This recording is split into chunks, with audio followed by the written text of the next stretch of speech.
Bom dia a todos. É um prazer imenso participar desse debate. Agradeço o convite da Unisanta, caro professor Luciano, cumprimento os demais colegas de mesa, uma oportunidade de diálogo no momento em que a questão fiscal, financiamento, sobrepuja. E é sobre exatamente esse aspecto, do ponto de vista de como custear os direitos sociais, que eu introduzo minha fala. Eu lido com isso todos os dias porque atuo no Ministério Público de Contas. Mas, antes disso, já era meu tema de doutorado, de pós-doutorado, então é uma linha de pesquisa antiga.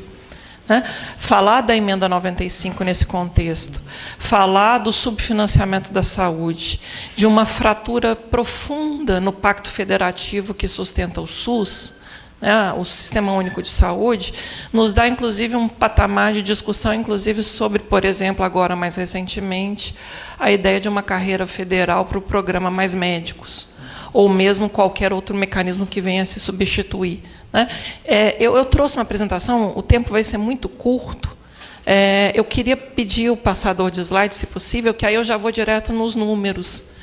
Não é fácil falar de financiamento sem falar em números. Aqui tem um panorama que é muito importante para quem quer pensar do ponto de vista jurídico. Nós falamos de judicialização da saúde sempre do ponto de vista da microjustiça, do atendimento a demandas individuais. É claro que isso é importante, é claro que o judiciário tem um papel a enfrentar nos vazios assistenciais. Mas, vejam, nós temos o direito fundamental à saúde amparado por duas garantias. Eu queria começar estabelecendo esse ponto de consenso argumentativo.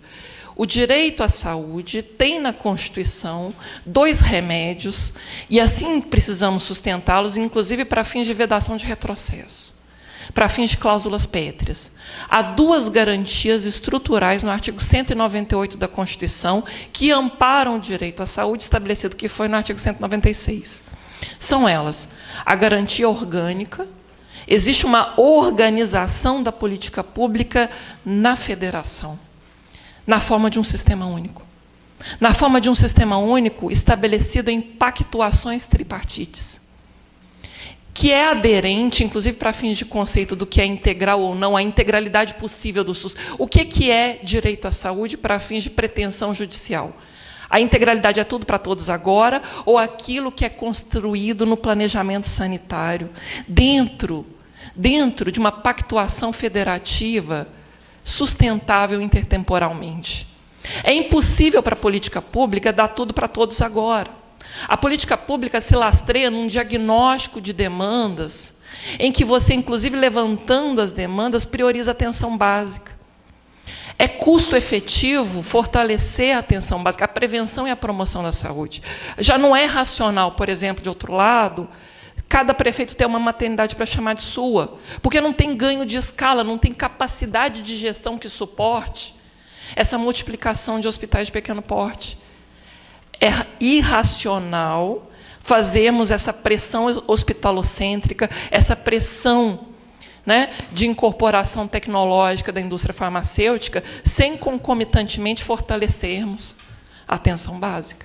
Então, a garantia orgânica do SUS pressupõe planejamento sanitário e pactuação federativa vinculante.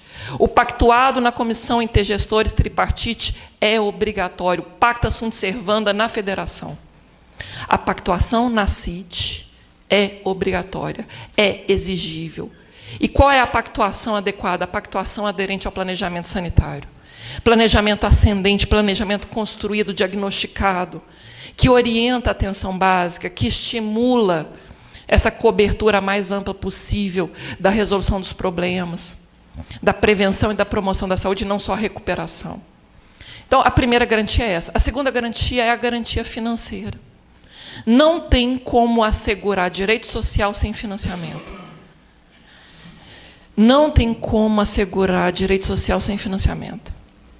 Eu falo sempre e repito uma frase que a mim me agrada porque estabelece o lugar do debate. Ministro Aires Brito, na primeira vez que o Supremo acatou de forma clara cabimento de controle concentrado de lei orçamentária, que foi na DEI 4048, Primeira vez que o Supremo Tribunal Federal disse: cabe controlar a matéria orçamentária. Até então se dizia que não era controlável. O ministro Aires Brito disse: abaixo da Constituição, a lei mais importante da República é a lei de orçamento, porque é por onde passa o dinheiro.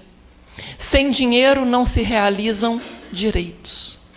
Sem dinheiro não se realizam direitos. A crise fiscal tem nos mostrado que as escolhas alocativas é que definem o que é prioridade da ação estatal. A Constituição não pode ser contrastada sobre ela não caber no orçamento, porque o orçamento só é legítimo à luz da Constituição. O orçamento, do ponto de vista de receitas e despesas, só é legítimo à luz da Constituição. Então, quando vem a emenda 95, depois de toda essa trajetória de idas e vindas, vejam, a saúde tinha um piso de custeio na redação originária. Não foi só a emenda 29 em 2000.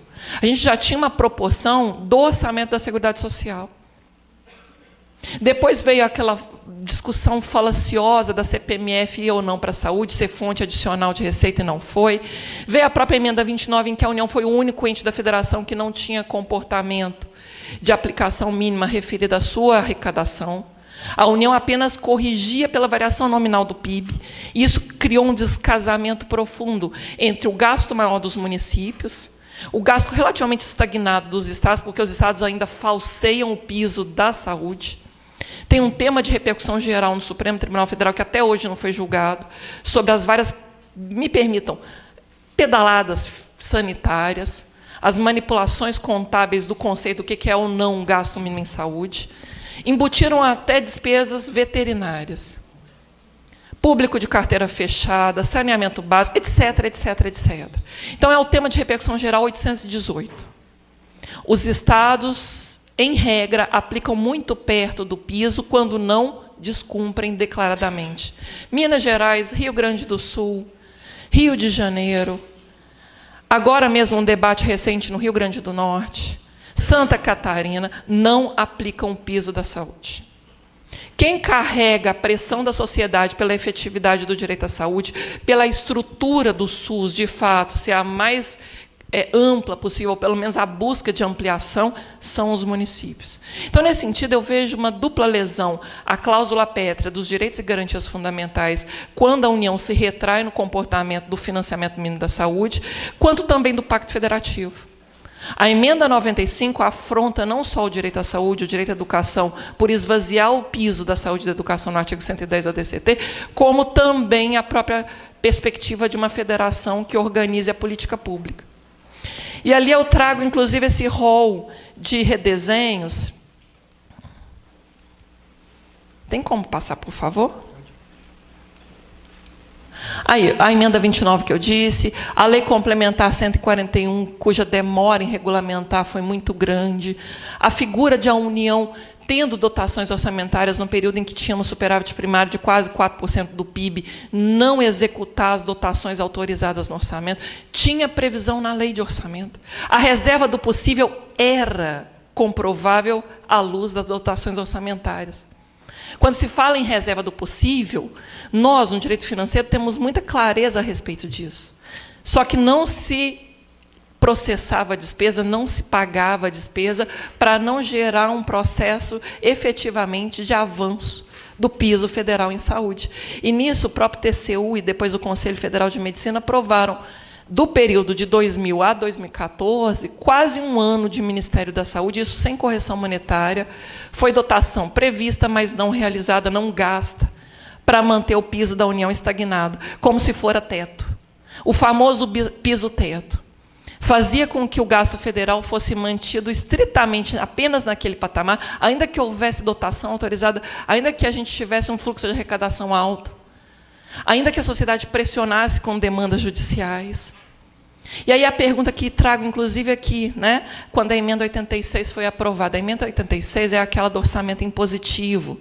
Os parlamentares conseguiram um feudo para chamar de seu, sem aderência ao planejamento sanitário. Me preocupa, inclusive, na área da saúde, as emendas parlamentares impositivas que já designam os hospitais filantrópicos que vão receber. Sem nenhum compromisso com o planejamento sanitário. O dinheiro chega carimbado para mais hospitais quando a gente precisa de menos hospitais. Se constroem hospitais no Brasil sem como assegurar o custeio de manutenção do hospital.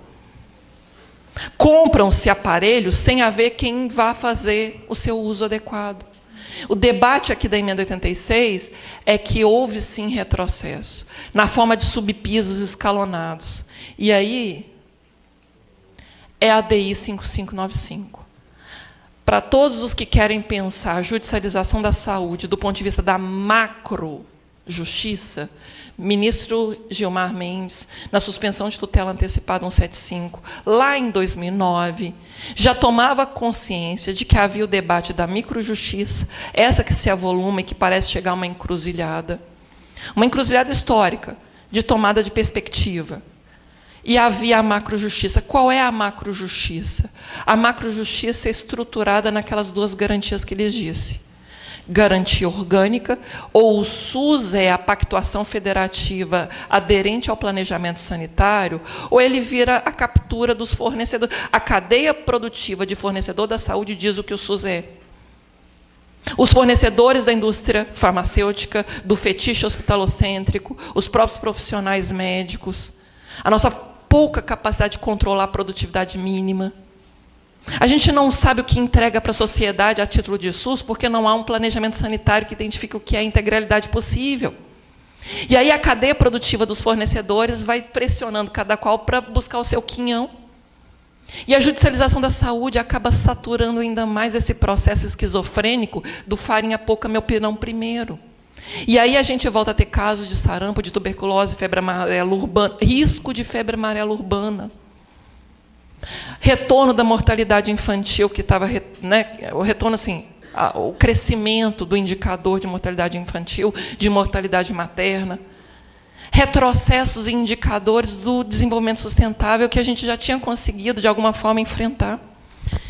Vejam, quando vem, inclusive, a notícia de que as prefeituras falaram em greve.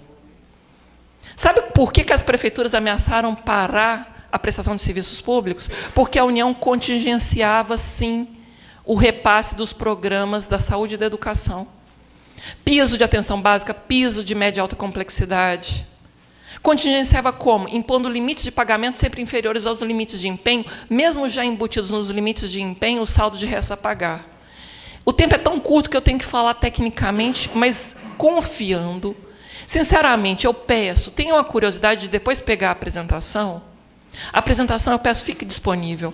Aqui se trata de um seminário para pós-graduação. Eu confio em que vocês vão querer estudar a diferença de limite de empenho para limite de pagamento. E por que que o limite de empenho, com o saldo de restos a pagar, era sempre maior do que o limite de pagamento? Porque isso gerava uma espécie de precatorização, uma espécie de cheque especial. O bom do precatório é que, pelo menos, ele tem correção monetária. O piso da saúde, não. O piso da saúde rolou, de 2017 para 2018, mais de 20 bilhões de reais, em promessa de despesa que não virou despesa real. E olha que a emenda 95 só corrige pela inflação despesa paga. A mudança da emenda 95, o teto de despesa primária, é despesa paga. Não tem saldo fiscal para pagar depois. É um limbo jurídico. Nós temos aí um cheque em branco, uma precatorização do piso federal em saúde, que constrange e asfixia os municípios. E aí, ó, vejam, eu até fiz questão de anotar ali, não é nessa página, vai ser na próxima, aqui no segundo item, a existência de linha de crédito consignado para os hospitais filantrópicos que não recebem em dia porque há contingenciamento. O Antecipa SUS, agora querem usar o fundo de garantia também para abrir crédito consignado mais barato para santas casas. Eu sempre digo para os colegas do Ministério Público, do Judiciário, onde tenho ido para falar de judicialização da saúde, que se o piso da saúde e o piso da educação fossem tratados com a mesma rigidez, com a mesma proteção que o 10º do MP, que o 10º do Tribunal de Contas, que o 10º da Assembleia Legislativa, que o 10º do Judiciário, a gente teria um outro patamar de proteção. Porque não é só a quantidade de dinheiro que diz respeito à prioridade de uma política pública, é o tempo. O tempo da execução orçamentária é tão importante quanto o volume aplicado. Se eu contingencio, se eu mando para restos a pagar, se eu postergo a execução orçamentária, se eu falo que é 20 anos, eu vou suspender a proporcionalidade do artigo 198, o que eu estou dizendo? Não é prioridade. Não é efetivamente algo que tem um assento protetivo constitucional. Então, esse debate é um debate sério. Aí a gente fez, no âmbito do CNMP, uma reflexão sobre como podemos melhorar a fiscalização desse gasto mínimo em saúde, tanto para controlar os estados, e eventualmente até, é mais raro, mas eventualmente até os municípios que não aplicam piso em saúde, mas também, sobretudo, para lidar com esse falseamento das garantias que amparam a saúde, no nível da União. Há uma guerra fiscal de despesa na política pública de saúde. Equiparável, inclusive, a que, no ano passado, o Supremo julgou em relação ao Fundef. Não sei se os senhores e as senhoras ouviram. O Supremo julgou, ano passado, uma mega ação cuja repercussão fiscal remonta, pode alcançar mais de 90 bilhões de reais em relação ao extinto Fundo de Valorização de Desenvolvimento do Ensino Fundamental e Valorização do Magistério. Fundef. Fundef extinguiu em 2006, o Supremo julgou ano passado, repercussão fiscal de mais de 90 bilhões, porque a União falseava o valor mínimo per capita por aluno.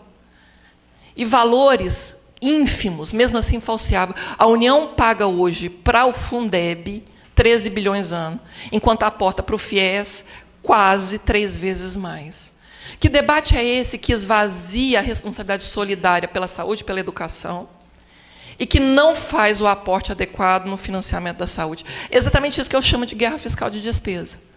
A política pública de saúde está inserida numa guerra fiscal de despesa em que não se homologa a pactuação na Comissão Intergestores Tripartite, em que a União se retrai na sua participação de custeio, e, portanto, você não sabe o planejamento sanitário que vai cumprir, se tem como custear, onde que vai alcançar.